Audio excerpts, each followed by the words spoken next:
más importantes innovadores de la literatura latinoamericana, ha aceptado nuestra invitación y por fin, tras una larga espera, sentimos hoy el enorme placer de tenerle con nosotros. Muchas gracias, maestro, bienvenido. Vamos a pasar, si usted está de acuerdo, una pequeña revista a lo que ha sido su vida, a lo que es su obra tan importante. Primero Empezaremos, sí, lo que usted quiera. Primero Claro. quiero decirle que muchas gracias por la invitación y lamento haber tardado tantos meses, No pero importa, ahora no importa. estoy muy conmovido de estar acá. Muchas gracias a usted. Gracias a usted. Vamos a recordar que fue en un pequeño pueblecito pampeano cuyo nombre es Rojas, que a la sazón no tenía más de 5.000 habitantes, donde vino al mundo Ernesto Sábato. Fue un día de San Juan del año 1911. Parece ser que ese pueblo tuvo una influencia importante, puesto que todos los recuerdos de la niñez, en cierto modo, quedan marcados y configuran luego una trayectoria. Y parece que ese pueblo, de una o de otra manera, y acaso con otros nombres casi siempre, aparece fielmente recordado a lo largo de su obra. Sí, no sé si fielmente, porque el escritor no es un fotógrafo, sino más bien la literatura es un acto antagónico de la realidad, siempre es como el sueño. En el sueño las transcripciones que da el sueño nunca son fieles en el sentido naturalista de la palabra, son más bien un poco fantasmagóricas, un poco simbólicas. Sí, es cierto, el pueblo aparece en Héroes y Tumbas y aparece en Abadón, con otro nombre, con el nombre de Capitán Olmos, y con detalles que, claro, no son los naturalistas, son otros detalles, otras configuraciones, pero la infancia está presente.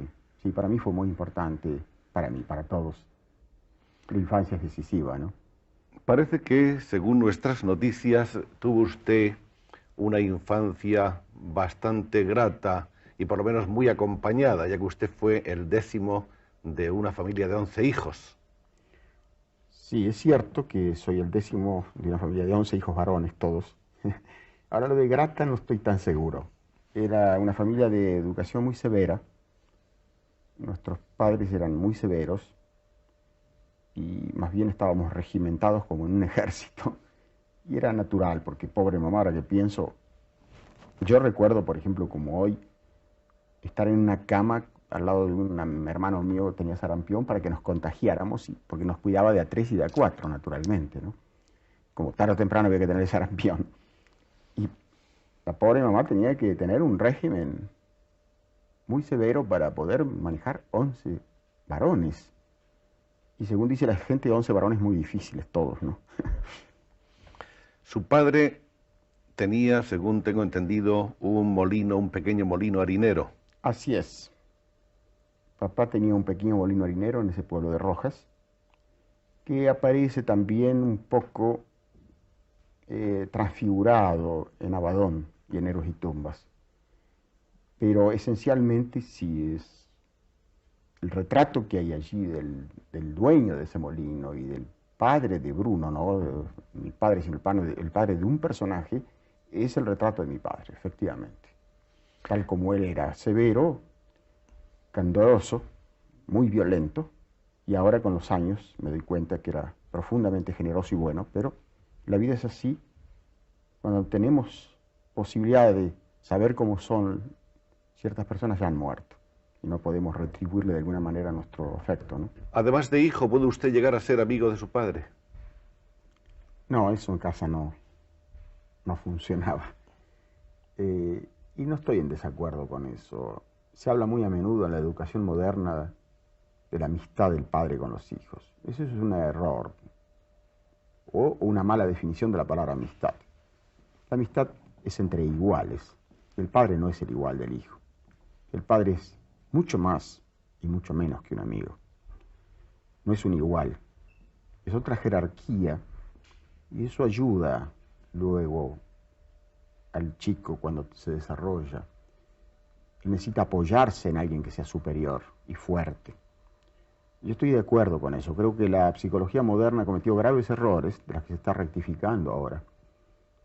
El sistema de padre-hijo, digamos así, es un sistema milenario, multimilenario, probado por todas las comunidades y por todas las civilizaciones.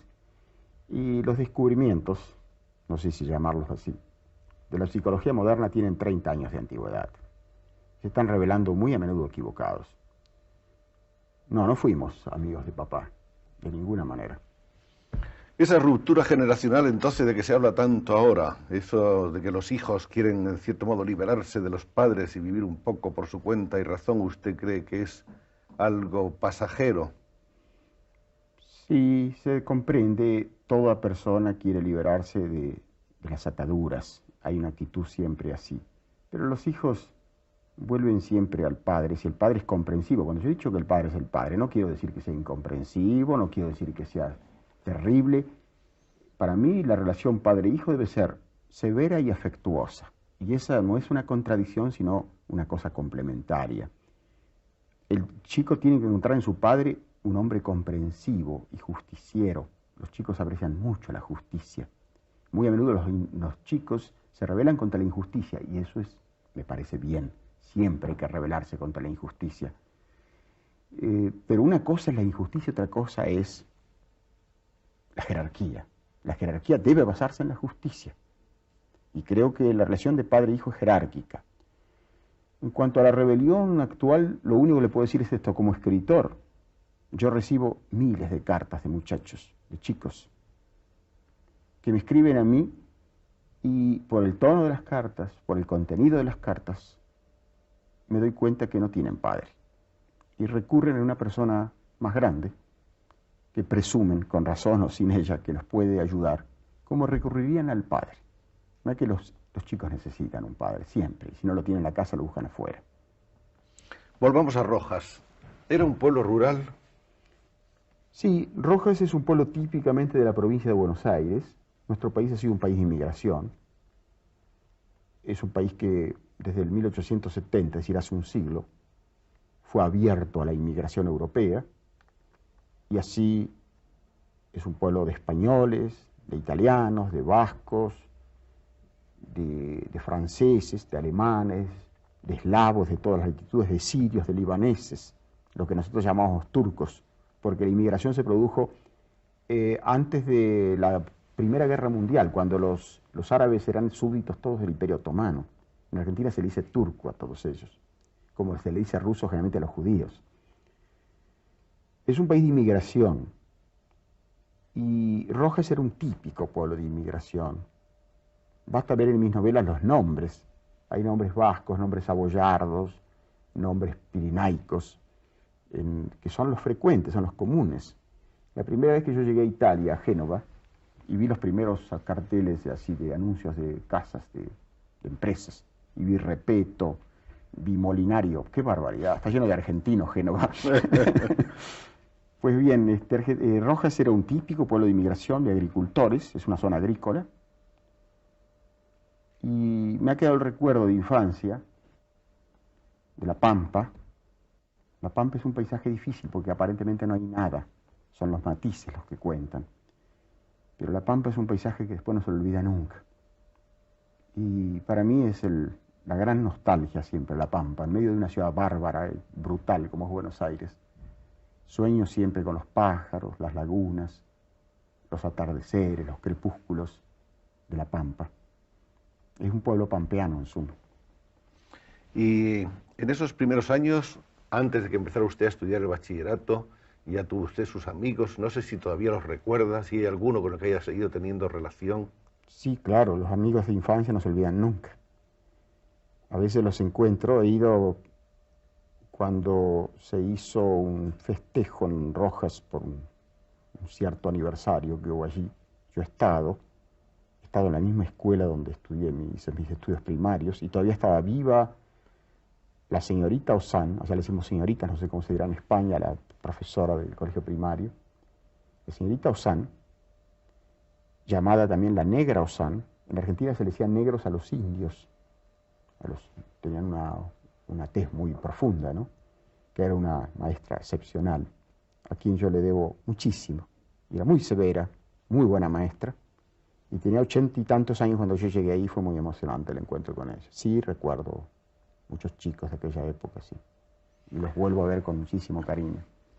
La primera crisis de las varias crisis que todo hombre atraviesa, y que en usted ha sido también 3 o 4, empieza cuando sus padres le mandan a estudiar al Colegio Nacional de la Universidad de La Plata, donde pretenden, lógicamente, que usted haga un bachillerato. Sí, claro, eso es un momento crucial. La soledad. Yo me separé de mi familia y mi madre, estábamos muy unidos, porque mamá, los 2 chicos últimos, que éramos mi hermano menor y yo, nos retuvo, por decirlo así, en sus manos. Mis hermanos mayores andaban por ahí, andaban a caballo, iban a nadar al río. Nosotros no. Tuvimos por eso una infancia que yo creo que fue triste, ¿no? Claro, mamá no lo pensaría así, pero yo la comprendo muy bien. La verdad que para mí el alejamiento de una ciudad que para mí era lejana, 200 kilómetros, para mí era una enormidad. Y no ver durante un año a mi madre fue una cosa muy triste. Ahí fue mi primera gran crisis, efectivamente. Me mandaron a la Universidad de La Plata, cuyo colegio secundario era muy bueno, donde estudiaban también mis hermanos. Y ahí me quedé todo el año estudiando y llorando de noche. ¿Qué cosas aparte de la distancia, de la lejanía de su madre y de su familia, qué otras cosas influían en usted hasta el extremo de producirle esa tristeza, esa desolación?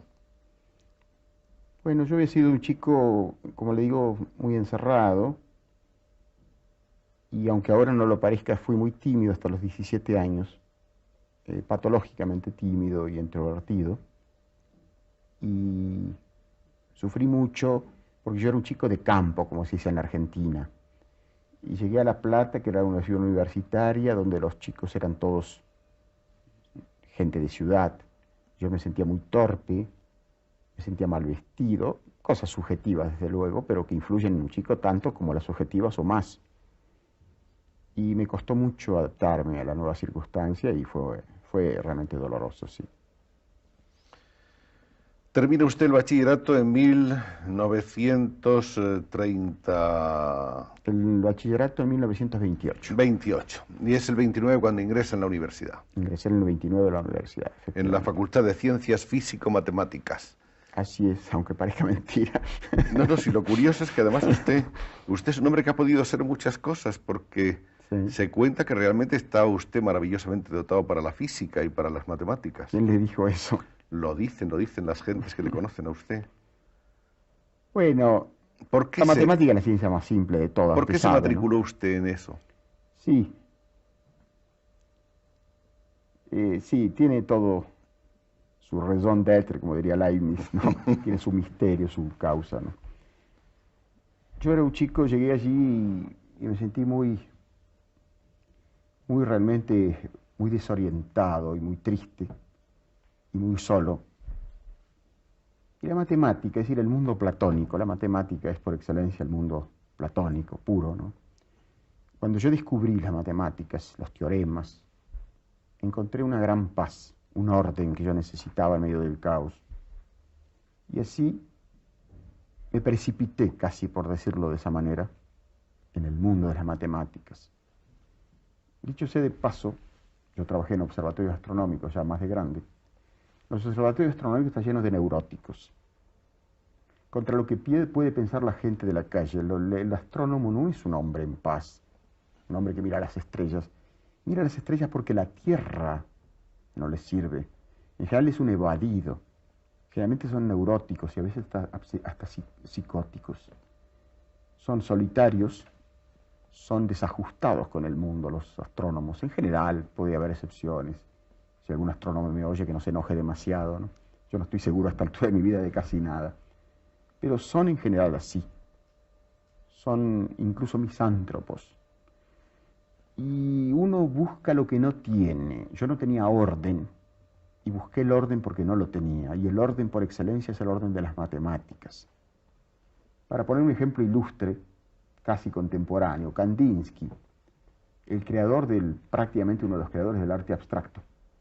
Si usted ve en Múnich, por ejemplo, los primeros cuadros de Kandinsky, era un hombre tumultuoso, romántico, expresionista. Y él llega al arte abstracto y geométrico por una necesidad inexorable de su espíritu, una búsqueda de lo que él no tenía. Todos buscamos lo que no tenemos.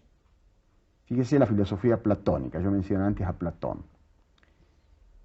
El pueblo griego era un pueblo carnal, apasionado, se parecía mucho a nosotros latinos, a los argentinos y a los españoles, discutidor de café además.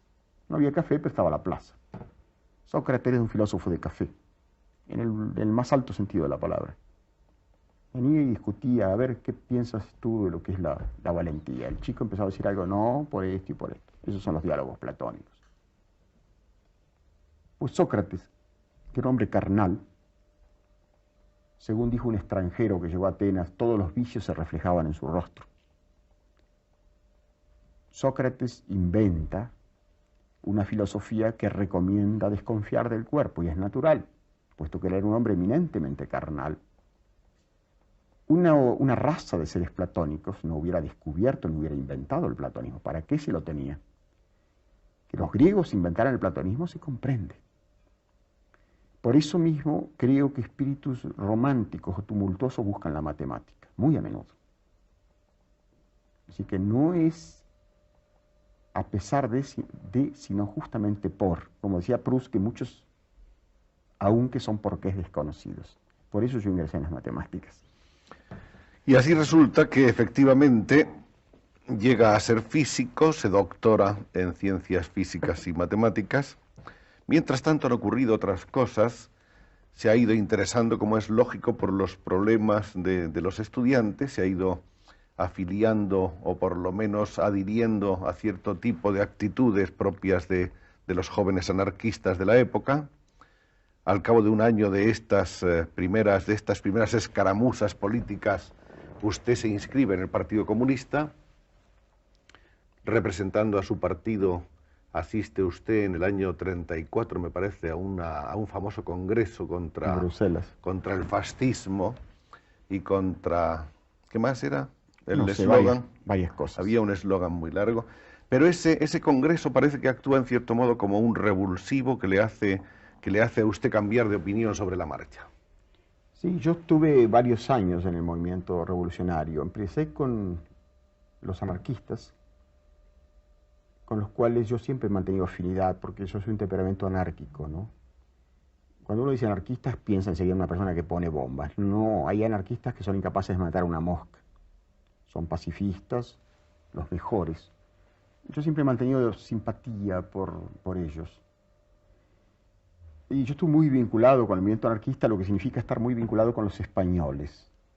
Esto quizá valga la pena decirlo acá, porque en la Argentina, de inmigración, tuvo una enorme importancia en las grandes ciudades la inmigración española, que era anarcosindicalista. Yo conocí muchos españoles, viejos españoles, algunos que recuerdo con infinito cariño, porque eran verdaderos, no sé, eran hombres de una gran bondad interior y una gran entereza. Y yo tuve una enorme simpatía con ellos, hacia ellos. Después, algunos comunistas de estos que hacen el catecismo, de las que tratan me convencieron en la universidad, empezaron a darme obras comunistas, y yo finalmente ingresé al movimiento comunista. Nunca me gustaron los revolucionarios de salón. No creo en ellos. Yo puedo discrepar, y he discrepado con ideas de Guevara, pero ante un hombre como Guevara yo me pongo de pie. En cambio, de la misma manera, detesto las personas que hacen la revolución en América Latina desde París o Londres. Eso no me gusta nada, pero nada. Creo que el hombre, si tiene una idea, tiene que luchar por esas ideas a fondo, con toda entereza y con toda responsabilidad. Yo abandoné mi familia, tuve varios años lejos de mi familia, abandoné estudios, ingresé en el movimiento revolucionario. Hice una experiencia muy dura, tal vez la experiencia más dura de mi vida. He pasado por momentos muy difíciles de vida y muerte. Estuve enfermo, muy mal. Fui secretario de la Juventud Comunista Argentina. Estuve en muchos países. Y de haber estado en el año 36 todavía en el movimiento comunista, habría estado, como otros ex compañeros míos, en la Guerra Civil Española. Con eso le digo todo. Ahora, ¿por qué en el 34 yo abandoné el movimiento? Yo estaba ya en crisis. Yo leía Marx al mismo tiempo que trabajaba en el movimiento. No fue un problema de sala de lecturas. Yo leí las obras de Marx, todas. Las de Engels, por supuesto. Y de muchos exégetas del comunismo. Pienso que Marx ha sido un gran pensador, sin duda alguna. Pero me fui alejando de su filosofía ya en esos años, en los últimos años, tenía graves dudas. Pero mi alejamiento se debió sobre todo a Stalin y a los crímenes del stalinismo. Cuando yo estuve en Bruselas, yo ya venía muy mal espiritualmente. Yo tenía que ir a Rusia, a quedarme 2 años en las escuelas leninistas. Y yo tuve una discusión una noche, yo dormía en el mismo cuarto en Bruselas del que era secretario de la Juventud Comunista Francesa, cuyo nombre verdadero no recuerdo, pero él se hacía llamar Guyot. Tuvimos una discusión muy violenta sobre los problemas de Stalin. Empezaban los procesos de Moscú. Dicho sea paso, a este muchacho, a quien recuerdo con afecto, desde luego, lo torturaron más tarde los nazis y lo mataron cuando la ocupación alemana. Pero con él tuve una discusión violentísima. Yo esa misma noche decidí huir. Y huí a París, no tenía documentos, tenía documentos falsos. Y pasé unos meses muy terribles en París por primera vez en mi vida. Tuve que dormir en plazas públicas y en fin, pasarla muy mal. Así que la experiencia mía comunista fue grave, ¿no? Fue muy dura. Los procesos de Moscú fueron para mí decisivos y me revelaron de pronto lo que era el socialismo totalitario. Por eso, desde aquella época, hace 40 años, es una enormidad, cada vez más me he ido afirmando en la idea de un socialismo con libertad. Yo no quiero justicia social sin libertad. Tampoco quiero libertad sin justicia social, porque es una pseudo-libertad. Esta fórmula es muy simple. Puede parecer una utopía, tal vez. Pero cuando los realistas se caracterizan en nuestro tiempo por destruir todo género de realidades, la naturaleza, al hombre, a su conciencia, volvamos a replantear las viejas utopías de los grandes filósofos del siglo pasado, no solamente anarquistas, grandes filósofos religiosos en el pasado, como Santo Tomás, en el presente, como Mounier, como Buber, que plantean la posibilidad de una comunidad socialista a la escala humana, una especie de comunitarismo. En eso creo. Por eso soy enemigo de toda violencia y creo que mediante la dictadura, aunque sean con los fines más nobles, no vamos a acceder a una nueva sociedad.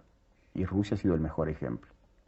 Por eso estoy hoy en contra de cualquier tentativa violenta de imponer ideas. Creo en la pluralidad y creo en la democracia. Se me dice que la democracia es un régimen podrido y putrefacto y corrompido. Pregunto, ¿qué régimen no lo es? La diferencia es que en la democracia se puede denunciar la corrupción y se puede castigar la corrupción. El presidente más fuerte del mundo, me refiero a Nixon, fue juzgado por un juez desconocido, denunciado por un periodista y tuvo que dimitir. Esto es muy admirable. En definitiva, la democracia es el único régimen que permite mantener vivos y libres a las personas que quieren mejorarla. Y esto es una cosa inapreciable. Yo no pretendo imponer mis ideas a los demás a esta altura de mi vida. Digo lo que pienso. Y lo digo con afecto hacia muchos muchachos que están haciendo hoy la experiencia que yo hice hace 40 años. Yo sé que son chicos idealistas, pero ha pasado mucha agua bajo los puentes. Ya no creemos en muchas cosas que podíamos creer hace 40 años. Ha habido los procesos de Moscú, ha habido 20 millones de muertos en Rusia. Entonces, cuidado. Esto no quiere decir que yo aplauda a los extremismos del otro lado, de ninguna manera. Esto está automáticamente dicho en las palabras anteriores mías. Quiero pluralidad, quiero diálogo y quiero que perfeccionemos la sociedad mediante la libertad y el respeto sagrado por la persona, como todas las grandes religiones han sostenido siempre, con profunda razón. Esa crisis suya, esa crisis ideológica y humana que se plantea usted en el Congreso de Bruselas y que le lleva a huir a París, le sitúa realmente con una, yo pienso, de las etapas más atormentadas de su juventud. Llegar a París desconocido, con documentos falsos, sin dinero, y tener que vivir como vivió usted ahí esa larga temporada, debió ser una experiencia tremenda. Sí, fue muy triste, pero al mismo tiempo muy hermoso por esto.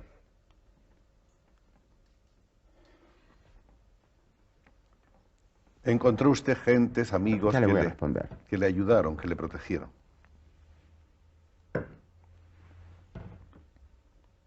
Sí, fue una época muy dolorosa. Fue muy hermoso también porque en momentos así,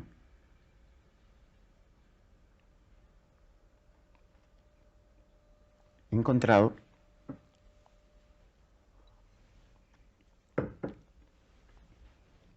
siempre gente que me ha ayudado. Por eso yo quiero tanto al pueblo. Siempre lo quise. Yo era hijo de burgués, mi padre tenía una pequeña fábrica. Siempre quise al pueblo. Creo que en el pueblo se encuentra siempre la suma generosidad. El pueblo, pueblo. No hablo de pueblo en sentido genérico. Hablo de gente humilde. En aquel tiempo me ayudó mucho un portero de l'École Normale Supérieure, Rue d'Ulm, que me hacía entrar por la ventana de noche para dormir en la pieza de un cuarto donde no había calefacción, claro que iba a haber. Me acuerdo que nos tapábamos, además era una cama grande. Había, además de las mantas, nosotros hicimos frazadas con un arcaísmo español en Argentina. Había una buena cantidad de l'humanité, porque el portero era también un comunista un poco heterodoxo, herético, pero en fin. Era analfabeto, pobre, no era un alsaciano, Lerman. Casi analfabeto, no digo analfabeto, lo digo en el sentido general, cuando uno dice un hombre que no era de letrado, ¿no? Era un hombre muy simple, de pueblo. Y recuerdo esa cama porque cada vez que uno se daba vuelta se sentía el ruido de los diarios, ¿no? Es un ruido muy especial, pero siempre recuerdo con mucho amor a ese hombre que me recogió, por decirlo así, en un momento muy triste. Era un invierno muy duro, fines del 34 y comienzo del 35, en pleno enero de París, ¿no? Sí, fue un momento muy triste, pero como dije antes, en esos momentos uno comprende más a la raza humana. Como dice Pascal, palabras más o menos, el hombre es un gusano y es un héroe. El hombre es una porquería y es una hermosura. El hombre es un ser dual y trágicamente dual. Es la suma de las imperfecciones y la suma de las perfecciones. Por eso por eso yo no estoy muy de acuerdo. Cuando me hablan, la otra vez me preguntaron en un reportaje si yo consideraba que Beckett era un gran escritor. Digo, sí, es muy admirable, pero grande. La grandeza implica la totalidad. Y Beckett ve la vida un poco como un hombre en un tacho de basura, y eso no es cierto. La vida es otra cosa, es eso, pero además es otra cosa. La vida es un tacho de basura, pero es un hombre capaz de heroísmo, capaz de sacrificarse por los demás. Ha habido actos infinitos de heroísmo en las guerras, en los naufragios, en las revoluciones. Ha habido individuos desinteresados que han hecho cosas muy grandes. No seamos injustos con la raza humana a la que todos pertenecemos, por otro lado, incluyendo a Beckett. Beckett mismo ha hecho obras hermosas. No es un tacho de basura. Por eso respondí, no sé si Beckett es un gran escritor. Es un escritor muy admirable, pero grande en el sentido que es un Cervantes, Shakespeare, que ven todos los costados de la raza humana. No. No nos precipitemos, esa clase de grandeza no la tiene. Entonces, volviendo a esto que usted me decía, estas largas y duras y profundísimas experiencias que yo tuve, fueron muy útiles. Y uno llega después, al final de su vida, a la conclusión de que todo es útil, sobre todo para un escritor. Yo creo que el sufrimiento es más didáctico que la felicidad. Sufrir enseña mucho. Enseña también a comprender y a ser compasivo con los otros. Y un escritor que no es capaz de tener piedad por sus criaturas, yo no creo mucho en eso. Por eso me conmueve tanto, ya que estoy en España, Mi gran ilusión toda mi vida ha sido escribir algo, hacer algo vinculado con el cine con Cervantes, porque para mí es la obra magna de la literatura. Creo que nunca se dio ese gran mito que hay en el corazón del hombre entre Sancho y el Quijote. Dos personajes que están en el corazón de Cervantes, por supuesto. Nunca se dio de una manera tan ejemplar y tan profunda, y tan dolorosa, y tan piadosa, y tan triste, y tan vital, y tan alegre también como en Cervantes. Es un hombre ante quien yo realmente me inclino y por el cual yo pienso a veces que es una osadía ponerse a escribir. Por eso siempre he sido tan destructivo con mis obras. Yo he publicado más que 3 novelas en mi vida y pienso que son demasiadas. Hay una leyenda, que no sé si es tal leyenda o si corresponde a la realidad, de que usted ha quemado casi más que ha escrito. Siempre me gustaron los incendios. Todos somos más o menos pirómanos. Sí, he quemado mucho, sí, casi todo. Y las 2 últimas novelas... ¿Y no lo ha hecho sin dolor? No, sí, todo lo he hecho con dolor. Lo he escrito con dolor y lo he destruido con dolor. Pero creo que han sido bien quemadas. Estas 2 últimas, Héroes y Tumbas y Abadón, también estaban destinadas al fuego. La primera se salvó por Matilde, que sufrió mucho por mi idea de quemarla, mi mujer. La segunda por varios amigos que me instaron a publicarla. Yo no estaba nada seguro de ese libro, sigo no estando nada seguro. Me asombra este premio que me han dado en París, porque realmente no lo sé. Pero en fin, ahí están ahora y ya son hijos que no fueron abortados. Y los hijos a veces uno los quiere incluso por los defectos, porque les da más piedad por ellos, ¿no? Les da más cariño, no sé. No es porque los considere perfectos, nada de eso. No considero, creo que mis obras están llenas de imperfecciones, pero llenas de imperfecciones, realmente. Esto no es falsa modestia, lo digo con toda honestidad. Y creo que me sirve de consuelo a veces. Yo pienso que escribo mal muy a menudo, pero me consuela cuando pienso que se ha dicho que Dostoyevski escribe mal y que Cervantes escribe mal. Pero es cierto que se escribe mal. Estoy hablando ahora en serio, es decir, no hablo nunca, por otra parte, es decir, no hago bromas con una cosa tan sagrada como el arte. Yo me he propuesto cosas grandes. Digo, esto me parece que no tiene nada de malo decir No, y esto. además está claro. Me he propuesto. Que lo haya logrado es muy distinto. Pero decir, yo no creo que valga la pena. Yo abandoné la física para escribir algo que yo sentía muy profundamente adentro, con mucha ansiedad. Eran grandes problemas sobre la vida, sobre la muerte, sobre la esperanza, sobre la revolución, sobre el destino del hombre. Son cosas grandes. Creo que no vale la pena ponerse a escribir algo si no se propone cosas grandes uno. Que no lo haya logrado, y bueno, y sí, eso es otra cosa. Pero me he propuesto cosas grandes. Si yo no me propuse escribir un soneto. Entonces, claro, si uno escribe un soneto, lo menos que se le puede pedir a un hombre es que sea perfecto. Si yo tengo un pequeño jardín, se me puede exigir, y casi se me debe exigir, que el jardín sea perfecto, que sea limpio, que sea ordenado, que esté bien dispuesto. Pero si yo me propongo el Mato Grosso, es otra cosa. El Mato Grosso tiene fieras, pantanos, mosquitos, alimañas de toda clase, sabandijas de toda índole. No le pidan eso al Mato Grosso. Ahora, yo me he propuesto el Mato Grosso. Que lo haya logrado, no sé. Pantanos hay muchos, de eso estoy seguro. Hablaba usted de Cervantes y de una vieja idea suya con respecto al Quijote. ¿Sería entonces una nueva interpretación del Quijote? No, ayer me preguntó un chico de la televisión, dije que había oído decir, me produjo mucha gracia, que yo quería escribir de nuevo el Quijote. No, nada de eso. Dios me preserve de semejante idea. Como diría mi madre. No, una idea que yo tengo hace muchísimos años, es una obsesión más que una idea, es proponer y contribuir a la realización de un film con el Quijote. Se han hecho muchos. Debo decir, con toda modestia, pero con toda firmeza, que la realización del Quijote ha sido hecha sobre una idea equivocada, siempre, y por eso ha fracasado. Aún el film ruso, que era probablemente el mejor, según consenso general. Mi idea es distinta. Tal vez sea el huevo de Colón. pero creo mucho en eso. Mi idea es muy simple, y es la que quiero proponer, y me alegra mucho poderlo decir acá en su programa. Siempre se quiso hacer el Quijote como una cabalgata, a lo largo de 1 hora y media, 2 horas, que es lo que dura un film. Se lo toma desde el momento en que el pobre hidalgo de provincias empieza a enloquecer, a través de sus aventuras hasta que muere. Inevitablemente en 2 horas es una superficial recorrida del Quijote, y todo resulta superficial y por lo tanto fallido y frustrado. Mi idea es muy distinta.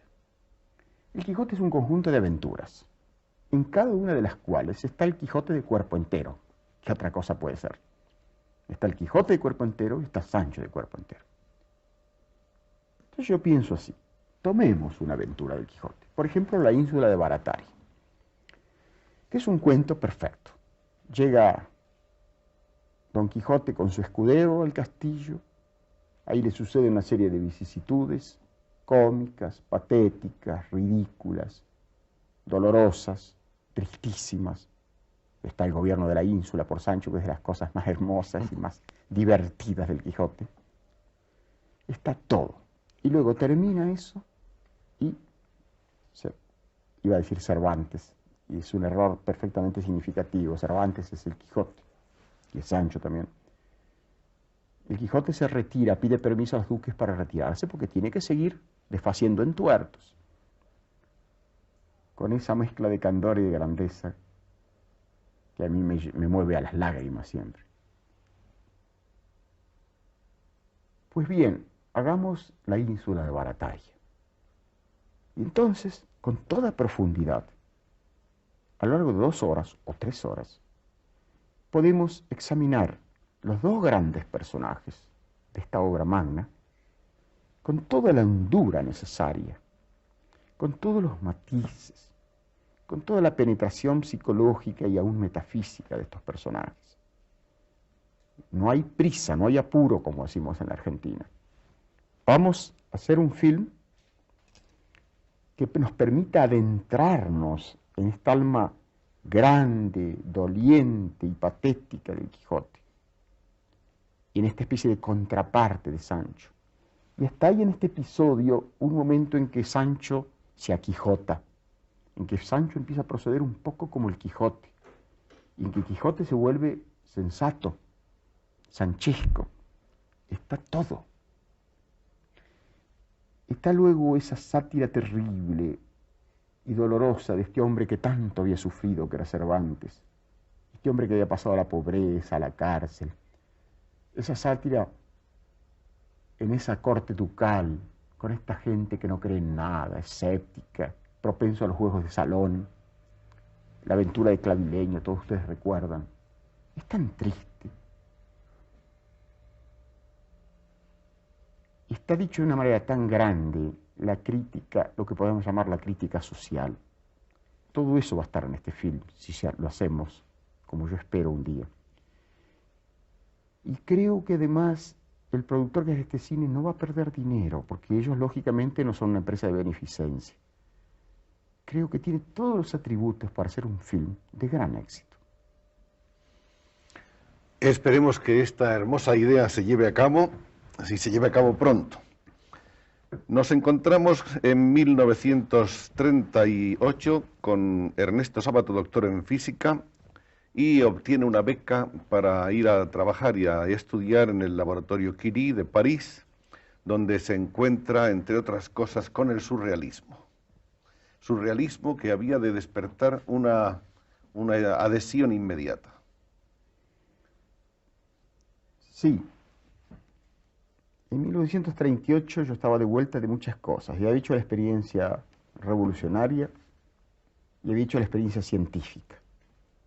Las 2 experiencias más grandes de nuestro tiempo, la ciencia y la revolución. Y las había hecho las 2 en forma muy a fondo y con mucho sufrimiento. Yo fui a París becado por el profesor Usay, premio Nobel de Fisiología, que luego, cuando yo abandoné la ciencia, me retiró el saludo para siempre. No lo tomé a mal, creo que un hombre de ciencia piensa así, bueno, pensó que era una especie de traición de mi parte. Está bien, ¿qué le vamos a hacer? Fui a París, yo iba ya con la intuición oscura pero persistente de abandonar la ciencia. Sabía que iba a ser una catástrofe para mis amigos, para mí mismo, para mis profesores, maestros que yo quería, ¿no? Y ahí empecé a practicar una especie de vida doble, así como el Dr. Jekyll y Mr. Hyde. De noche, de día era un buen médico, de noche era una especie de criminal. Frecuentaba el surrealismo, o como una buena ama de casa que de noche hiciera prostitución, ¿no? Más o menos es la metáfora. Y bueno, ahí empecé a comprender que mi destino no iba a ser la ciencia, había cumplido su misión, pero mi vocación literaria, que la tuve desde niño, empezó a retomar sus fueros, y ya en París, al mismo tiempo que frecuentaba a los surrealistas, que era el polo opuesto de la ciencia, el mundo de la noche, el mundo de la inconsciencia, la ciencia es el mundo de la razón pura, empecé a escribir una novela que felizmente no publiqué, que llevaba como título La Fuente Muda. La Fuente Muda está tomado de un verso de Antonio Machado, a quien yo siempre adoré. Un verso que decía más o menos así: está la fuente muda, está marchito el huerto, etc. Ustedes lo sabrán mejor que yo. De esa poesía melancólica y profunda de Machado, poeta, para mí uno de los poetas máximos de la lengua, ¿no? De esa poesía a la vez melancólica, metafísica y profunda que es la poesía de Machado, tomé ese título. Ese título no lo abandoné nunca, en esencia. Muchas de esas páginas yo las retomé en Héroes y Tumbas, y todavía en Abadón. Mucho de aquello persistió, porque eran grandes obsesiones de mi juventud y de mi infancia. Felizmente no lo publiqué porque era una novela infinitamente más imperfecta que estas. Para mí fue una gran cosa haber estudiado ciencia, porque me exigió mucho rigor. La ciencia es muy rigurosa y es muy autocrítica. Yo publiqué muy pocas cosas, 3 novelas en toda mi vida. Mi primera novela, El Túnel, que creo que la he visto por acá, fue publicada en el año 48, cuando yo tenía 37 años. Todo lo que yo he escrito antes fue condenado al fuego, ¿no? Pues bien, yo en esa época comencé a escribir y me comencé a darme cuenta que mi destino no era la ciencia, sino la literatura. Volví a Buenos Aires, ahí me vinculé en París con André Breton, que era el Pope del surrealismo, y con un pintor de las Islas Canarias con el que yo fui muy amigo, Oscar Domínguez, que figura en mis 2 novelas últimas como personaje. Oscar Domínguez era canario. El canario es lo que más se parece a un latinoamericano, dicho sea de paso. Era un hombre muy curioso, era un surrealista vivo. Es decir, quiero decirle, era un representante viviente del surrealismo. Él era un personaje surrealista. Y terminó realmente como surrealista, se suicidó de una forma terrible. Era un hombre atormentado y trágico, muy buen amigo, muy tierno amigo, medio acromegálico, con el que fuimos muy amigos. Tengo muchas cartas de él. Él me quiso inducir a dejar la literatura para hacer pintura, porque a mí me gusta dibujar. Pero yo no torcí mi decisión, ¿no? Esa experiencia surrealista fue muy importante para mí, porque me llevó al polo opuesto de la ciencia. Del mundo de la razón pasé al mundo de la irracionalidad. Del mundo diurno, de los conceptos puros, pasé al mundo nocturno, de los mitos y de los símbolos. Posteriormente, creo haber cerrado el ciclo y comprendido al alma humana en su totalidad. El hombre no es razón pura, como ha creído el pensamiento ilustrado y como cree la ciencia. Es razón pura, pero además es sin razón, como hubiera dicho Cervantes. Es mito, es símbolo, es sueño, es pasiones y sentimientos, todos elementos irracionales. La parte más importante del hombre es irracional. Estamos sufriendo en esta época las consecuencias de una filosofía estrictamente racionalista y tecnológica que ha llevado a la cosificación del hombre, a un hombre abstracto que no existe en la realidad. El hombre debería tener siempre nombre y apellido. Por eso creo, le dije antes a Soler en la conversación previa, esto me lleva a un tema que para mí es muy, muy querido, que es el problema de las nacionalidades. Si usted quiere, hablemos de eso. Me encanta. Vamos allá. Y además, en cierto modo, ahí está también implícita toda su teoría sobre el hombre de nuestro tiempo y sobre lo que debe ser el planteamiento de la actitud del hombre ante el reto de la época. Sí, efectivamente. Todo lo que yo he escrito, tanto en la novela como en el ensayo, es a propósito de la crisis del hombre de hoy, en cuya crisis yo he participado carnalmente, porque viví, como le digo, a la ciencia, hasta las fronteras mismas. Yo terminé mis estudios en París, volví a la Argentina y enseñé, e hice trabajos de radiaciones atómicas, y enseñé teoría de Einstein, teoría de la relatividad en los cursos del doctorado. Así que llegué hasta las fronteras de la ciencia, y me aterró. Yo estaba en París cuando la escisión del átomo de uranio, en el año 38, acontecimiento histórico que dividió a la humanidad en dos, puesto que de ahí salió la bomba atómica. Me aterró, filosóficamente hablando, este momento. Ahí es cuando empecé a comprender que la física iba a dominar el mundo y que la tecnología iba a arrasar con el hombre. Esto comenzó en el Renacimiento con la ciencia positiva. La ciencia positiva y la técnica permitió al hombre esta aventura prometeica, la conquista del mundo y la conquista de las cosas, el mundo natural, el mundo externo, pero a un precio paradójico y trágico. El hombre conquistó el mundo de las cosas, pero con un gran riesgo para su alma. Ha terminado por cosificarse. Él mismo se transformó en cosa. En las civilizaciones más avanzadas, técnicamente más avanzadas, como la norteamericana y como la rusa, ahí se ve palmariamente. Los jóvenes norteamericanos no se han sublevado por mejores salarios, y esto prueba que la crisis nuestra es una crisis espiritual y no económica. Se sublevaron contra el mundo tecnológico y tecnolátrico, la idolatría de la técnica. Contra eso tenemos que reaccionar. En esa época yo empecé a pensar mucho en esto. Y creí, y lo sigo creyendo, que el arte, de todas las actividades del espíritu humano,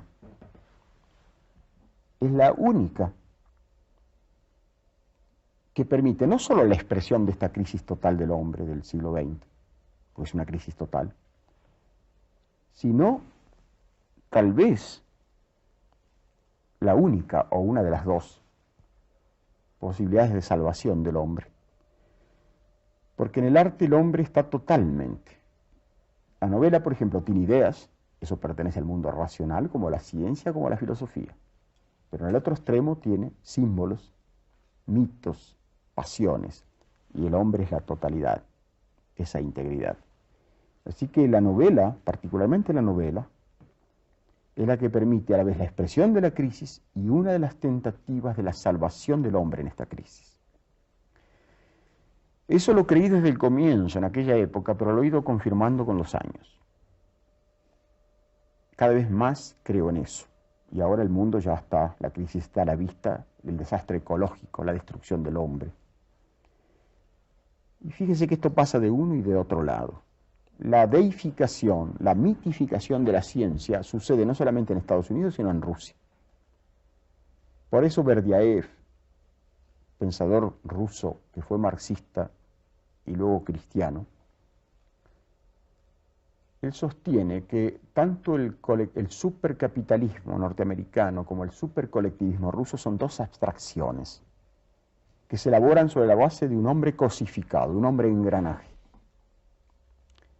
y que el hombre en los dos casos está alienado, y que no se debe ni se puede elegir entre esas dos alternativas sino que hay una tercera alternativa, que es la que proponemos mucha gente, entre ellos yo modestamente, que es la de una comunidad a la escala del hombre. Ni es el supercapitalismo ni es el supercolectivismo, es una escala comunitaria. Le voy a dar un ejemplo. Hay muchas tentativas en el siglo XX de buscar esta comunidad. Ha habido entre religiosos y entre laicos. En Argentina y en muchos países, en Francia también hay comunidades religiosas de esta naturaleza. Una es la de Lanza del Basto. En Israel, el kibutz es una experiencia interesante. El kibutz es una comunidad donde un hombre enseña durante el día, por ejemplo, teoría de Einstein, y durante otros días de la semana ordeña las vacas. Esto parece una broma, es una cosa muy profunda. El hombre ha vuelto a reintegrar lo mental y lo manual, lo racional y lo irracional. Es un hombre íntegro. No es un engranaje como era Charlie Chaplin en los tiempos modernos. Una vez en Tel Aviv, yo fui a Jerusalén como miembro de un comité para la preservación de Jerusalén. Lo digo sonriendo porque en este mundo hablar de preservación de Jerusalén es tan cómico. Un comité mundial de que formó parte Casals también. Volviendo a Tel Aviv, un amigo judío mío me habló, hablamos sobre el kibutz. Me dice, bueno, parece que kibutz fabrica zapatos, pero esos zapatos son 10 veces, no sé cuánto la cifra exacta, más caros que los zapatos que fabrica la fábrica tal de Tel Aviv. Y yo le dije lo siguiente, ¿y quién le ha dicho a usted que la misión del kibutz es fabricar zapatos baratos? La misión del kibutz es crear hombres de verdad.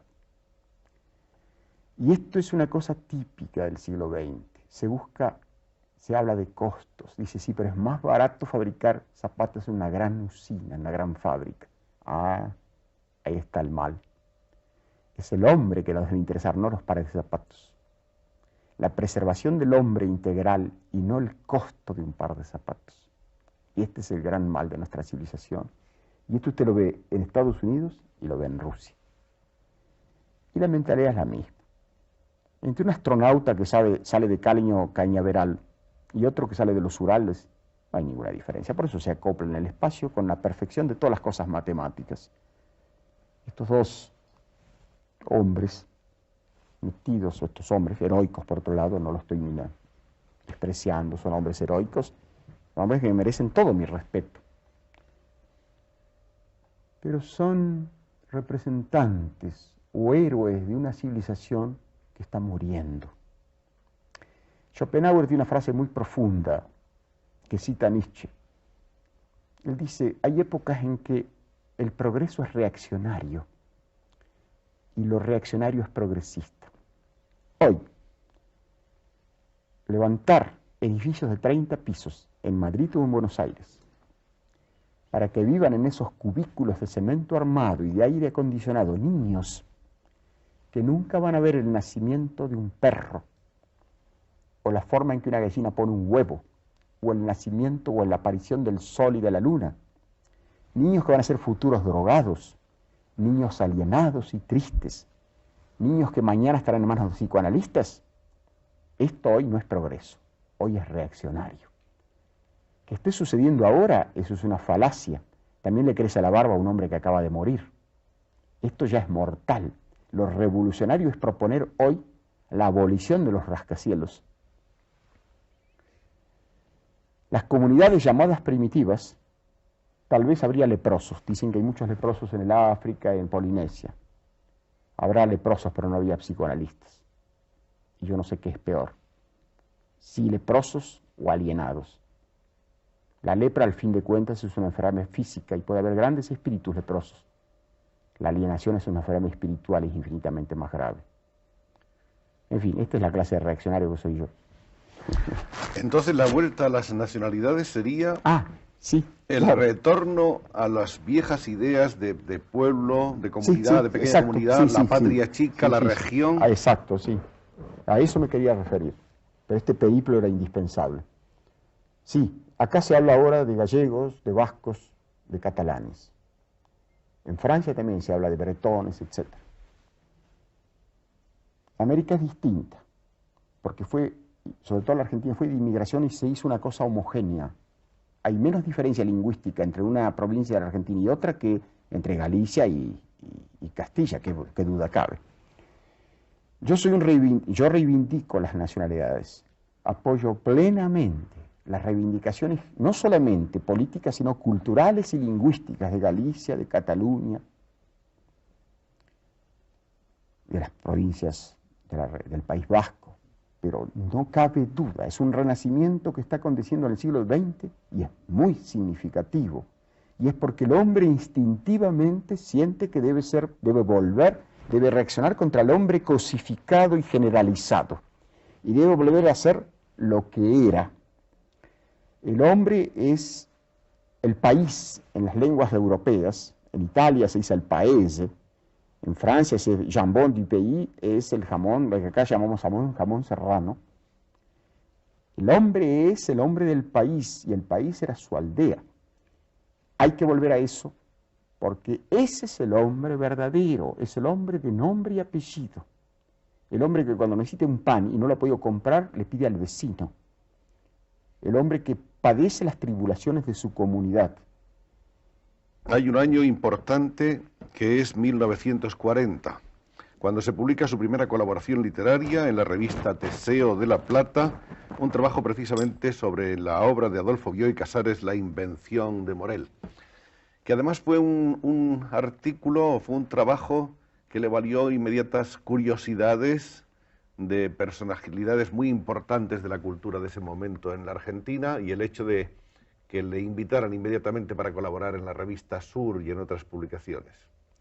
Ese es, podríamos decir, el punto cero del escritor ya frente al lector, frente a su público. Sí, es cierto. Eso debe haber sido en el año 1940, sí. Yo estaba todavía enseñando física en La Plata y por primera vez me animé a publicar un artículo literario que fue sobre el libro de Adolfito Bioy, muy buen amigo mío y un gran escritor.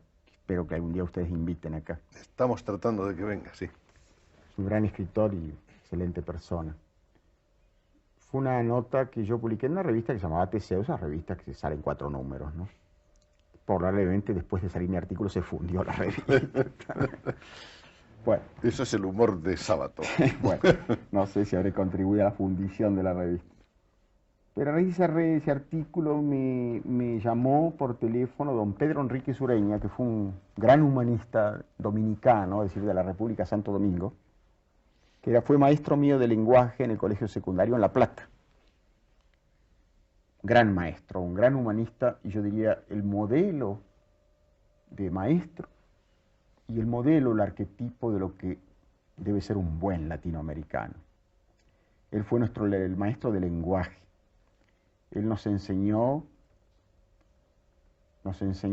a chicos bárbaros, como éramos todos los chicos, son así, a usar la palabra justa, a rehuir por igual el purismo académico, que es anquilosante, y la novedad estúpida, a hablar un lenguaje castellano que sea a la vez expresivo y correcto.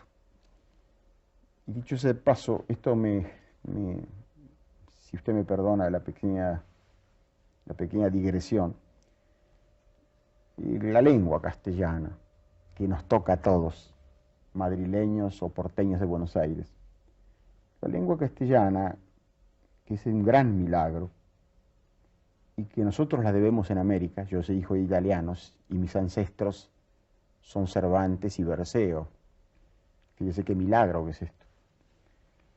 La lengua castellana que España impuso en el continente, uno de los grandes misterios, porque es un misterio de la conquista terrible, trágica y a veces bárbara, pero tan importante. Fíjese usted que si fuera cierta solamente la leyenda negra de la conquista, no se explica por qué 2 de los más grandes poetas de la lengua castellana, Rubén Darío y César Vallejo, descendían de indios. Y no solamente grandes poetas de la lengua castellana, poetas que cantaron a España, y de qué manera.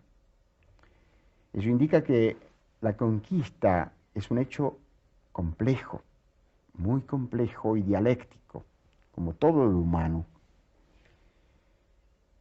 Fue terrible y a la vez de una herencia poderosa y yo diría de una enorme fertilidad espiritual. Dejó dos grandes raíces. Una, la religión, aunque se haya abandonado en la mayor parte de los casos la religión, es un sello, fue un código. Y la otra, la lengua. Que 20 naciones hablemos y escribamos en América Latina, seamos descendientes de italianos o de indios, en la lengua de Cervantes, es probablemente el milagro más portentoso de nuestro tiempo. Que la literatura castellana de hoy, en su totalidad, sea la más importante del mundo hoy, y eso no lo dice un escritor de lengua castellana, eso lo dicen los críticos alemanes, o norteamericanos o franceses. Este es otro portento que lo debemos a la conquista. Don Pedro Enrique Sureña, para volver a la pregunta suya, humanista de esta pequeñísima república de Santo Domingo, que ejerció su magisterio en México y luego en la Argentina, y que nos enseñó el misterio y la maravilla de la lengua castellana. Y hablarla con los matices propios. Decimos caballo, bueno, ustedes dicen caballo, otros dicen caballo. ¿Qué importancia tiene eso? Nosotros decimos medio, ustedes dicen calcetines o calcetines. ¿Qué importancia tiene eso? Es una unidad dentro de una gran y rica diversidad. Usted lo ha visto en América Latina. Esto también es hermoso. Volvemos al hombre concreto. Cada hombre debe hablar en el matiz castellano de su lugar. El argentino debe hablar como argentino, el venezolano debe hablar como venezolano y el madrileño como madrileño. Y eso es hermoso. Y yo comparo eso, y se lo he dicho a usted, como una orquesta. Una orquesta está formada por instrumentos diversos, pero todos tocan la misma partitura. Nosotros tocamos el oboe, por ejemplo, y el venezolano toca el oboe, el trombón. Y por eso hay orquesta. Una orquesta donde todos tocan el mismo instrumento es una orquesta de locos. Y hay que defender esa unidad de la diversidad. Eso de nuevo es el hombre concreto. Todos somos diferentes. Y todos, en este caso, tenemos una unidad. Esto lo aprendí con don Pedro Enrique Sureña en aquella época que usted se refiere. Y vamos encontrando siempre una de las teorías, una de las constantes en el pensamiento de Sábato, que es esta del hombre concreto frente al hombre abstracto. Bien, después de esta primera publicación en el año 1940, hay en 1943 otro momento difícil, en el que Ernesto Sábato abandona Buenos Aires y se marcha a vivir a un rancho en Córdoba. ¿Tuvo algo que ver con eso el peronismo? Sí, en parte el peronismo, en parte mi crisis con la ciencia, las dos cosas. Rancho, no sé si, bueno, los españoles lectores lo saben, pero en Argentina rancho es una cosa muy pobre, no es el rancho norteamericano, que también deriva de la colonia española en el sur de Estados Unidos. Pero el rancho en Argentina es una cosa pobrísima, no tiene electricidad, no tiene agua corriente, no tiene nada. Más pobre aún es en Caracas, el ranchito. Sí, pues allí nos fuimos a vivir con Matilde y con mi hijo mayor que tenía 5 años. 3 o 4 o 5 años. Para encerrarme durante un año y pensar un poco en mi destino, en qué iba a hacer, ¿no? Ahí escribí mi primer libro, ahí usted lo tiene, Unir Universo. Este es. Ahí lo escribí en ese rancho, donde teníamos que pasar fríos muy grandes en la sierra de Córdoba, de nuestra Córdoba. En aquel de invierno había 14 y 15 grados bajo cero. Nos encerrábamos a las 6 de la tarde con un farol de esos que daba más calor que luz. Y ahí pasé un año muy difícil también, otro año difícil de mi vida, para abandonar la ciencia y escribir mi primer libro. Ahí fueron usted a verle sus compañeros y amigos del campo científico, a decirle que por favor, que volviera usted de su acuerdo, que la ciencia le necesitaba, que era usted a lo que se veía un científico con un porvenir extraordinario. Bueno, no sé si era un porvenir extraordinario, pero en fin, me trataron de sacar de la manía que tenía en la cabeza y venía el director del Observatorio de Córdoba, que era el profesor Gaviola, que había sido mi profesor y yo había sido asistente de él. Me venía a ver el profesor Guido Beck, alumno de Einstein, que era austríaco, emigrado, judío, emigrado en la Argentina, con el que tuve una correspondencia muy dura con mi decisión, porque me llegaron a llamar traidor. Y me acuerdo que Gaviola, que era un hombre, gran lector, el doctor Gaviola, es un físico eminente, vive, todavía está muy viejo. Me dijo, yo, Ernesto, lo perdonaré si un día usted escribe una novela, en aquel tiempo estaba muy de moda eso, La montaña mágica de Thomas Mann. Y bueno, ¿qué vamos a hacer? Me acuerdo de esta anécdota de un hombre en el medioevo europeo que iba cargado de armas, y una mujer desde una ventana dice, ¿dónde va, buen hombre? Dice, voy a la guerra de los 30 años. Pues yo no sabía si iba a la guerra de los 30 años. Andaba cargado de armas, pero no sabía siquiera si iba a ser un libro pasable, ¿no? Pero así tomé esa decisión, quemando las naves. No quise saber más nada, quemé, no digo quemé literalmente, pero regalé todos mis libros de física y matemática superior a todos mis amigos. Cada uno de mis amigos y compañeros tiene algún libro mío. Yo no quedé con un solo libro. Abandonó usted todo lo seguro, lo Quemé hasta el razonable, último, lo científico. sí, como hizo Cortés, quemé mis naves, hasta el último chinchorro, el último bote lo quemé. No quise saber nada, es decir, no quise tener retorno. Si fracasaba, bueno, se trataba de vencer o de morir en la demanda, como diría un conquistador, ¿no? Para iniciar una aventura llena absolutamente Sí, disparatada, fue un disparate realmente. Fue una locura. llena de incógnitas. Sí, sí, en salida del terreno de lo seguro y entraba en el terreno, como diría Borges, de la conjetura, ¿no? Pero no se arrepiente. No, bueno, me arrepiento de todo en mi vida y no me arrepiento de nada, si se puede decir. Este primer libro del que hemos hablado, Uno y el Universo, obtuvo el primer premio municipal de prosa. Y es un libro que contiene una serie de reflexiones sobre los entes que se encuentran en el camino hacia uno mismo, que es una de las características de la introspección, de la búsqueda de Sabato. 1947 registra otro viaje a París, un viaje a París que, por cierto, era con un cargo de la UNESCO, muy bien remunerado y el que, por otra parte, a usted no le hacía demasiado feliz. Sí, yo estaba en Buenos Aires muy mal, porque era la época de Perón, y yo fui enemigo de Perón siempre, toda mi vida. No de la justicia social, sino de Perón como persona. Nunca lo quise, siempre pensé que era un mal hombre, ¿no? Un hombre que nunca quiso a nadie, tampoco a su pueblo. Él fue muy cobarde, le abandonó a su pueblo. Y no me gusta la gente cobarde. Pero en fin, sea como sea, yo era antiperonista y Perón era un gran escéptico. un total escéptico, nunca creyó en nada. Y un hombre que no cree en nada tampoco puede creer en el peronismo, naturalmente. ¿Y Eva? No, Eva sí. Eva fue peronista a muerte y ella me merece respeto. Era una mujer de gran coraje. Ella tenía los atributos que no tenía Perón. Y ella fue la que hizo, fue una revolución. Evidentemente el peronismo en la Argentina fue en aquel tiempo una revolución social. Y la legislación obrera argentina que se logró en ese momento fue de las más avanzadas del mundo. Pero Perón era un gran demagogo. Y la demagogia es a la democracia real lo que la prostitución es al amor. No me gusta la demagogia. Pero en fin, sea como sea, me fui, me estaba muriendo literalmente de hambre, y un amigo mío de la UNESCO, el profesor Nowinski, un profesor polaco que ha muerto, premio Nobel, que sabía de mi situación, me ofreció un cargo en la UNESCO. Pero aguanté 2 meses, yo no sirvo para burócrata. A los 2 meses me fui.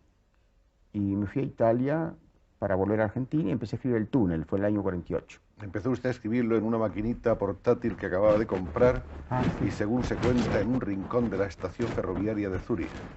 Sí, porque la compré en Suiza, era una Hermes, ¿no? La compré en Suiza y esa noche yo tenía que esperar 5 o 6 horas, creo, para un tren a Milán. Y yo no iba a ir a un hotel por 5 o 6 horas, así que me puse a escribir esa noche en un rincón de la estación. Tenía la obsesión de este libro. El túnel empezó túnel. así, de esa manera. Sí.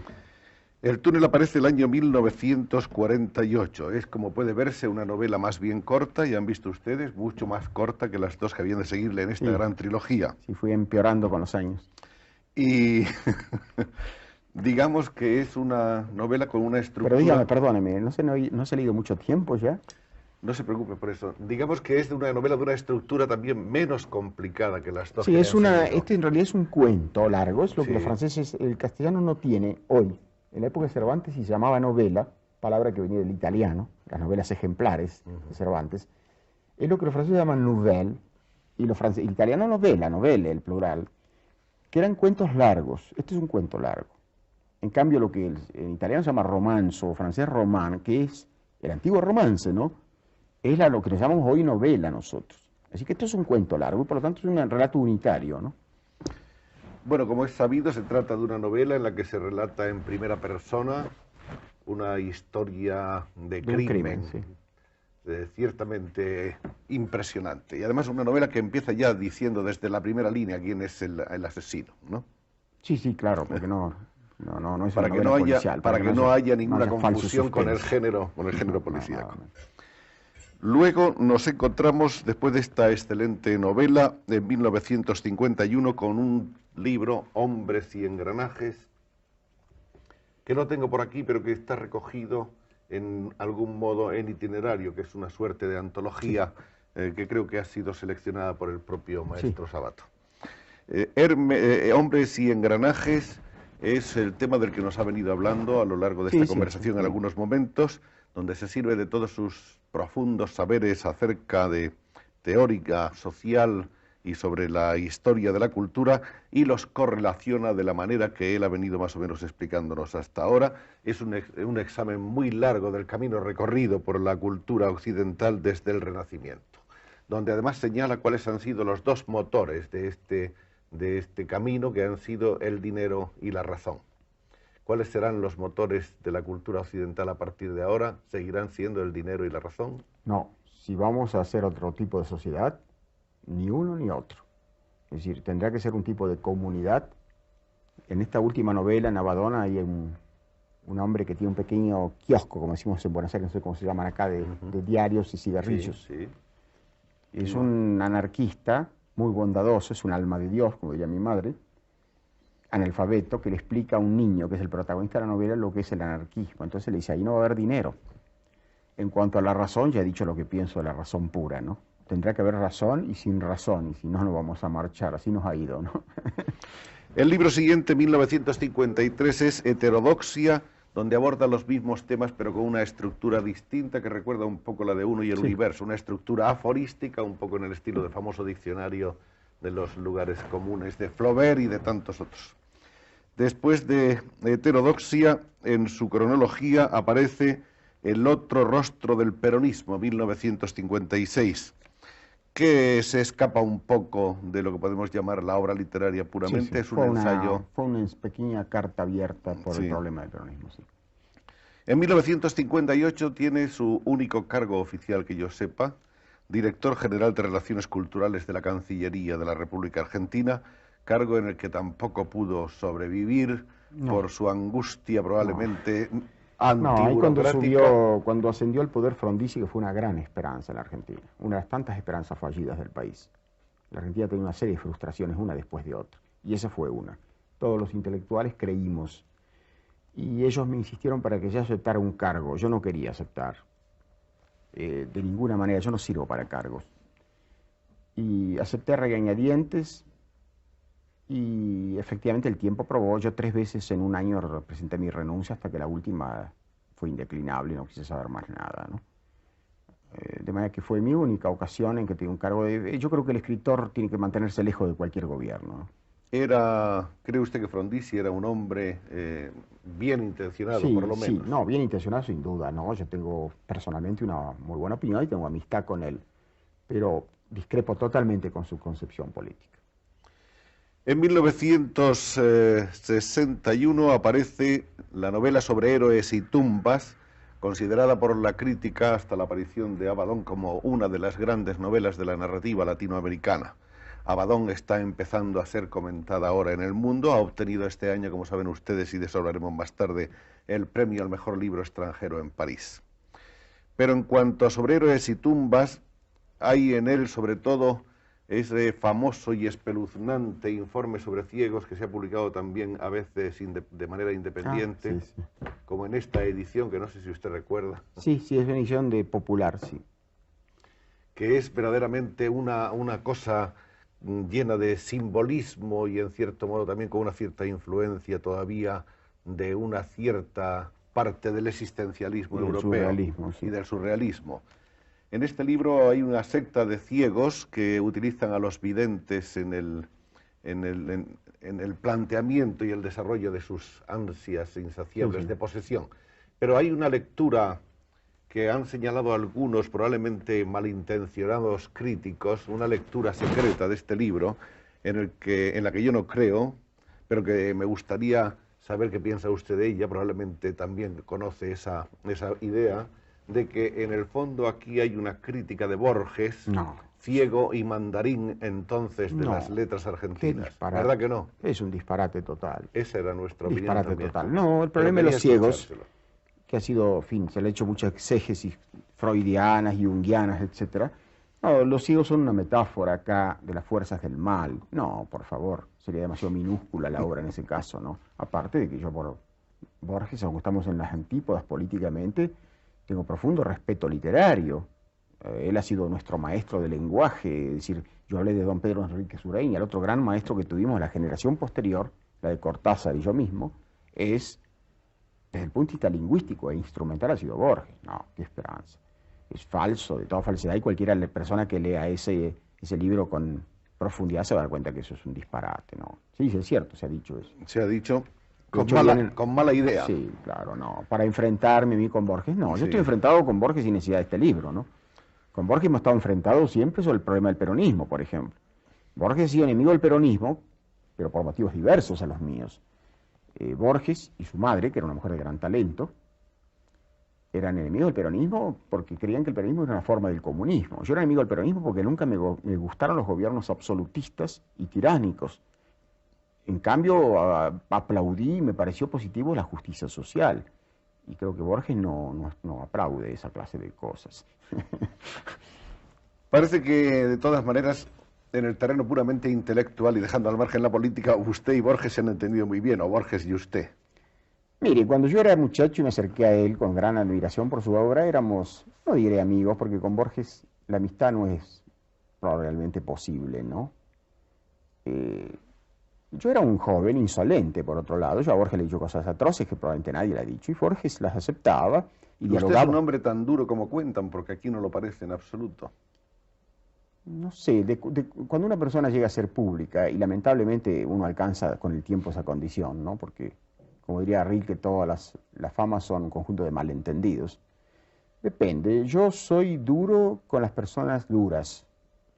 Es decir, a mí un chico desamparado, un pobre hombre, siempre he salido a defender perseguidos, judíos, negros, vietnamitas. No, yo le digo con toda honradez, digo la verdad, ni hago no hablo con falsa modestia, tengo que decirle la estricta verdad. Depende de quién tengo delante. Si alguien se me aparece con una ametralladora, yo me aparezco con un cañón. Eso es cierto. Yo soy muy violento.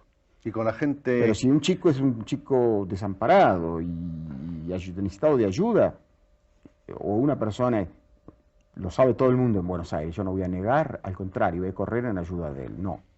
Puedo ser duro con los que vienen en guerra. Bueno, sabemos todos que usted es una especie de maestro y de símbolo para la juventud de su país, que no solamente recibe usted miles de cartas, como nos decía al principio de ellos. Yo he visto aquí en Madrid a jóvenes latinoamericanos acercarse conmovidos a Sábato, o como en el hotel mandarle tímidamente por el camarero una nota a ver si se dejaba saludar. Eso es bellísimo, y además me consta que usted ha respondido siempre a todas esas cartas. Respondo a cuánta carta recibo, respondo siempre, porque pienso que no porque le dé sobrevalor a mi palabra, pero pienso que si me ha escrito es decir porque necesita mi palabra, y puede ser en el destino de un chico, puede ser decisivo un silencio en ese caso, puede ser catastrófico. Yo no puedo dejar de responder. Respondo a las cartas más, desde problemas así grandes, literarios, hay chicos de gran talento, hasta problemas muy menudos. A veces una pobre chica del pueblo pampeano de Bragado que me cuenta que, no sé, que el muchacho con el que estaba la ha dejado, por ejemplo. Usted mira, ¿por qué me escriben a mí? No lo sé, que yo le respondo. No, ¿acaso esa idea de que usted es un hombre duro la hayan dado sobre todo algunos periodistas de los de la escuela impertinente, a los que parece que usted no tolera demasiado tiempo cerca de sí? No. Yo, si a mí me dialogan conmigo de buenas maneras, puede ser una persona muy bondadosa y muy comprensiva. Pero si me vienen con imposiciones, con insolencias, yo soy una persona de combate. Volviendo a Borges, entonces para usted es un valor literario indiscutible. Claro, claro, por supuesto. Sí, es un gran valor del cual pasarán a la historia de la literatura algunos cuentos y algunos poemas inmortales. No estoy de acuerdo con toda su literatura, practico una estética muy distinta a la de él. Él tampoco está de acuerdo con toda No, su por literatura. supuesto, claro, somos completamente opuestos en muchas cosas, pero es un maestro en muchos sentidos. Mi posición es la de una literatura más comprometida con el hombre, concreto y sangriento, digamos. Borges es más un tipo de literatura de Torre de Marfil. Somos dos De calle estéticas, Florida, ¿no? un poco dos estéticas Había opuestas. la otra estética de la calle Boedo, Sí, ¿no? la nuestra, la mía, es un poco la síntesis de las Usted dos. está más o menos en la mitad, en el punto intermedio Sí, ella, la entre... generación de Borges era la generación de Florida y Boedo. Boedo eran los populistas. Ujú. La generación posterior a la que yo pertenezco era la de la síntesis. Roberto Arlt, Roberto Ar perteneció a la generación de Boedo, gran escritor, del que yo me siento heredero en muchos sentidos. Cortázar, Cortázar no, más bien yo creo que es heredero de la corriente de Borges. Somos dos líneas diferentes, ¿no? Bioy Casares, Bioy Casares también es un poco dentro de la corriente de lo que podemos llamar de Florida. ¿qué otros nombres? Bueno, estos son nombres muy importantes. Después hay muchos jóvenes. Hay Antonio Di Benedetto, que es un gran escritor y que sigue preso en la Argentina, y del que no hemos logrado hasta hoy, por lo menos yo no lo he logrado, he dicho varias veces y públicamente, por qué está preso Di Benedetto y por qué no le hacen proceso si es que merece ser preso. Pero así son las cosas en la Argentina. En el famoso boom latinoamericano le incluyeron a usted con esta obra sobre héroes y tumbas. Quisiera saber, en general, qué opinión le merecen, por ejemplo, Mario Vargas Llosa, Gabriel García Márquez, los demás escritores de ese grupo que dio un empuje tremendo a la literatura latinoamericana. Bueno, ellos, es decir, Vargas Llosa, Cortázar, García Márquez, Fuentes y algún otro más que no recuerdo en este momento, constituyeron un grupo de defensa y de ataque, como son todos los grupos. No ha habido muchos en la historia de la literatura. Por temperamento, yo soy, ya le dije, soy un temperamento anarquista, soy francotirador y suelto, tengo mi propio cañón, ¿no? Nunca formé parte de este grupo, de manera que yo soy exterior al boom y fui anterior como Borges. De manera que no soy la persona más competente ni la que está en mejores condiciones para hablar del boom. Fue un fenómeno que produjo 3 o 4 grandes libros, pero que hizo su política literaria en la que yo no estoy de acuerdo. Creo que las personas que usted ha mencionado son grandes escritores, y han escrito 3 o 4 libros que van a permanecer en la historia de la literatura, como 100 años de soledad, por ejemplo. Pero soy ajeno a este fenómeno a la vez literario, comercial, editorial y publicitario. No tengo nada que ver. 1963, El escritor y sus fantasmas y viajes a Puerto Rico, conferencias en Nueva York, en Berkeley, California. Aparece también Tango, Discusión y Clave, que en otros sitios hemos leído como Tango, Canción de Buenos Aires. ¿O son Sí, trabajos distintos? no, es la misma. Lo Es que la pasa es misma. que mi ensayo es un pequeño ensayo que se llamaba Tango, Canción de Buenos Aires. Luego se hizo un libro en Losada, incluyendo una antología de pensamientos que se han enunciado sobre el tango, desde Gide hasta el Papa, ¿no? Pasando por Borges. En el 64 recibe de André Malraux la distinción de Caballero de la Orden de las Artes y las Letras de la República de Francia. Es invitado al Congreso de Escritores de Génova. Publica un bellísimo disco que se llama Romance de la muerte de Juan Lavalle con música de Eduardo Falú. En el 66, primer volumen de las obras completas de Sábato, ficciones, que teníamos por aquí, Este es que es bellísimo. la edición de Losada, sí, de obras completas. Tenemos más tarde otro libro que se llama Tres aproximaciones a la literatura de nuestro tiempo, Robert Grillet, Borges y Sastre. En el 69, Itinerario, que es esta antología de la que también hemos venido hablando. Claves políticas de Ernesto Sábato en el año 72. En el 73 aparecen los primeros capítulos de Abadón en varias revistas y por fin llegamos a Abadón, el exterminador, que es por ahora, por el momento, el último libro, la última novela de Ernesto Sábato, que ha sido galardonada con el premio al mejor libro extranjero en Francia este año y que en su país lleva ya vendidos más de 150.000 ejemplares, cifra verdaderamente escalofriante para tratarse de una novela difícil, de una Sí, novela... yo pensé que no vendería más de 5.000. Para mí es sorpresivo eso. Es un libro muy difícil. Sí. Es el libro más difícil que he escrito en mi vida. Algunos críticos señalan, yo había tomado aquí algunas notas acerca de esto, cómo no es Sábato un novelista fácil de leer, ni tampoco agradable para el No, lector nada de eso. apresurado, que son temas realmente todos muy fuertes, muy difíciles, el incesto, la ceguera, la locura, el incendio, la psicopatología, que no son a propósito para un lector que busca solo el entretenimiento más o menos No, no. frívolo, y que en ellos, sin embargo, hay un mensaje desesperado, pero ciertamente positivo, de esperanza en el mañana. Usted tiene fe en el hombre. Sí, ya he dicho, por todo lo que he dicho, creo que yo pienso que el hombre es dual y por lo tanto creo, en medio de la desesperanza, que tengo esperanzas. Pero son más bien, yo diría que la metáfora sería esta, ¿no? Usted pregunta qué es lo que... Son como gritos de una persona que está en una torre que se está incendiando, ¿no? Puede ser que se salve, pero es algo de esa naturaleza, sí. Yo creo que la crisis de nuestro tiempo es un poco como esa torre que se está incendiando, ¿no? Un gran escritor, un gran filósofo, aunque él no esté de acuerdo No. con ninguna de esas dos denominaciones, y un hombre enormemente preocupado por el destino del hombre, por el destino de su prójimo. Un hombre cuya obra, aunque solo fuera por eso, por esa preocupación por el hombre, pasaría a la historia de la literatura. El maestro Sábato, al que en nombre de todos ustedes y en el nuestro propio le agradecemos tanto que haya venido a estar aquí dándonos esta admirable lección. Y yo le agradezco, Soler, esta hermosísima ocasión que me ha dado para hablar de tantas cosas y por haberme preguntado cosas que a menudo o casi nunca me pregunto. Muchas Le gracias. agradezco muchísimo.